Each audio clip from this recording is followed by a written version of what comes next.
దేశ ప్రజల కోసం కాంగ్రెస్ పార్టీ చూపించిన దారిలో నడుస్తామని సిద్దిపేట జిల్లా కాంగ్రెస్ అధ్యక్షురాలు ఆంక్షారెడ్డి తెలిపారు. సిద్దిపేటలోని కాంగ్రెస్ పార్టీ కార్యాలయంలో 140వ కాంగ్రెస్ పార్టీ ఆవిర్భావ దినోత్సవాన్ని పురస్కరించుకుని పార్టీ జెండాను జిల్లా కాంగ్రెస్ అధ్యక్షురాలు ఆంక్షారెడ్డి ఎగురవేసి ఘనంగా నిర్వహించారు. కాంగ్రెస్ పార్టీతోనే తమకు సమాజంలో గుర్తింపు వచ్చిందని ఆంక్షారెడ్డి తెలిపారు. కాంగ్రెస్ పార్టీ అధిష్టానం చూపిన దారిలో నడుస్తామని పేర్కొన్నారు.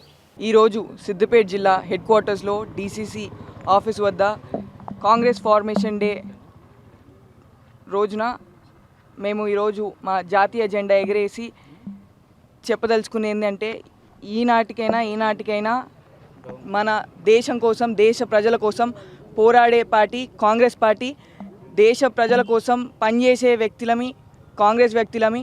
ఖచ్చితంగా అప్పుడు ఏదైతే మన మహాత్మా గాంధీ గారు, బాబాసాహెబ్ అంబేద్కర్ గారు మనకి ఏదైతే బాట చూపించారో అదే బాటలో మేము నడుస్తూ మా ప్రజల కోసం, మా దేశం కోసం పోరాడుతూ వాళ్ళ సంక్షేమం కోసమే మేము పనిచేస్తాము అని ఈరోజు తెలియజేసుకుంటున్నాం. ఈ రోజుకి మా 138th ఇయర్ కాంగ్రెస్ ఫామ్ అయ్యి, సో ఖచ్చితంగా ఇంతే స్ట్రాంగ్గా, ఇంతే సంకల్పంతో ముందటికెళ్ళి మా కాంగ్రెస్ని ఇంకా బలోపేతం చేస్తాము అని మాటిస్తున్నాం. జై కాంగ్రెస్, జై హింద్.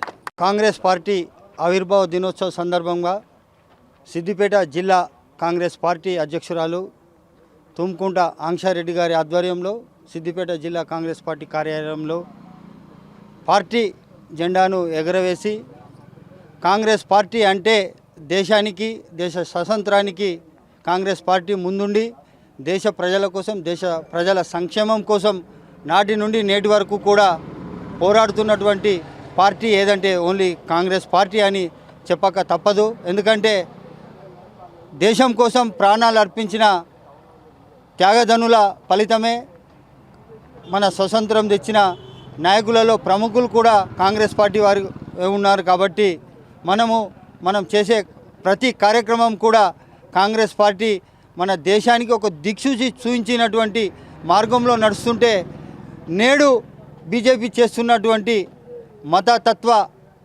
కులతత్వాలను రెచ్చగొట్టి దేశాన్ని విచ్ఛిన్నం చేయాలని చూస్తున్నారు.